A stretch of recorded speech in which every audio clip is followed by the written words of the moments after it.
Let me finish. আমরা press release দিয়েছি তাহলে আপনি আন্দাজে কেন বলছেন তাহলে আপনি বলবেন 12টা। আপনি সবসময় এগুলো ঠিক না। এগুলো বিষয়টি কি আমাদের প্রোগ্রাম শুরু হবে। আমরা অনানুষ্ঠানিকভাবে গতকাল সিদ্ধান্ত নিয়েছি যে আমরা নির্বাচন কমিশন ঘেরাও করবে বাংলাদেশ জাতীয়তাবাদী ছাত্রদল। এখানে অনেকগুলো ইস্যু রয়েছে, আপনার ব্যালট পেপার ইস্যু রয়েছে, এছাড়াও একটি বিশেষ রাজনৈতিক গোষ্ঠীর প্রভাব প্রতিপত্তির মাধ্যমে তারা ইতিমধ্যে দেখা গেছে যে তারা দায়িত্ব নেওয়ার পর থেকে তারা বেশ জোরপূর্বকভাবে বেশ কিছু সিদ্ধান্ত তারা পরিবর্তন করেছে এবং জবরদস্তিমূলকভাবে তারা এগুলো করে যাচ্ছে। তার প্রভাব আমরা সর্বশেষ শাহজালাল বিজ্ঞান ও প্রযুক্তি বিশ্ববিদ্যালয়ের যে নির্বাচন সেখানেও দেখেছি। এখানেও অনৈতিকভাবে তারা একটি বিশেষ ছাত্র সংগঠনকে সুবিধা দেওয়ার জন্য 5 দিন আমাদের নির্বাচনী তারা বন্ধ রেখে তারপর আবার নতুনভাবে তারা করেছে, যেটি জকসুতেও অর্থাৎ জগন্নাথ বিশ্ববিদ্যালয়েও সেম একটি এনভায়রনমেন্ট তৈরি করা হয়েছিল যে নির্বাচন হবে না। তো এটি সরাসরি নির্বাচনের প্রভাব ফেলে। তারপর আপনি ব্যালট পেপার ইস্যু রয়েছে, এছাড়াও আরও বেশ কিছু ইস্যু রয়েছে।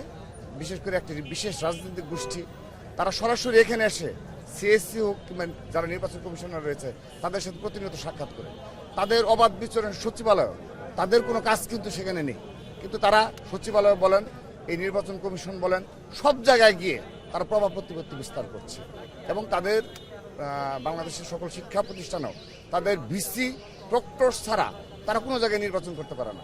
তাদের ভিসি লাগবে, প্রক্টর লাগবে এবং তাদের লাগবে হলো একটা তাদের নিজস্ব একটা সেট আপ লাগবে। সেই সেট আপ ব্যতীত তারা কোথাও নির্বাচন করবে না তারা।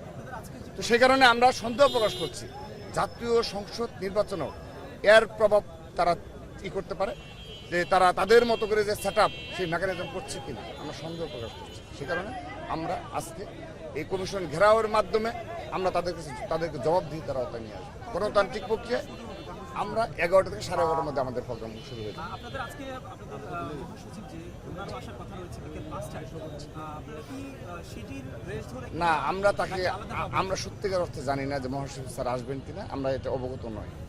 আমরা গতকালই সিদ্ধান্ত নিয়েছি, কারণ হলো আমরা দেখেন বিশেষ করে শাহজালাল বিজ্ঞান ও প্রযুক্তি বিশ্ববিদ্যালয় তারা 2টি চিঠি ইস্যু করলো, সেটি সরাসরি নির্বাচন পাওয়া করে।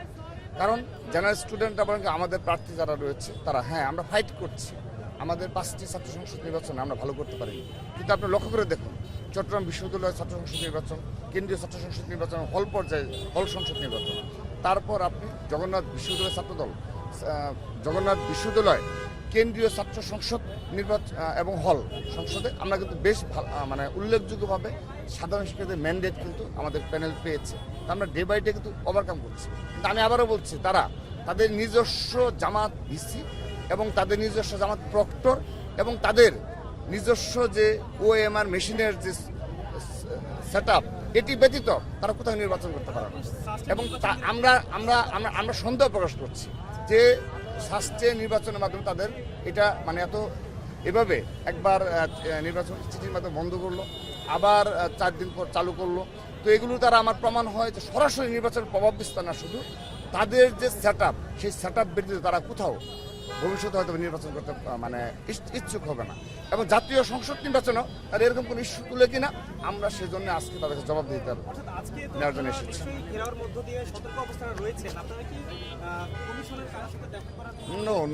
আমরা আমাদের দাবি জানাবো যে তারা কেন শাহজালাল বিজ্ঞান ও প্রযুক্তি বিশ্ববিদ্যালয় একবার তারা বন্ধ করে আবার তারা চালু করলো, ব্যালট পেপার ইস্যু দিয়ে করবো এবং একটি বিশেষ রাজনৈতিক গোষ্ঠী এবং ছাত্র সংগঠনের নেতৃবৃন্দ প্রতিনিয়ত এখানে তাদের কাজকে আমরা তাদের জানতে চাইবো। আমরা বাংলাদেশ জাতীয় ছাত্রদল আজকের দিন পর্যন্ত একটি বারের জন্য আমরা এই গেট দিয়ে ঢুকিনি।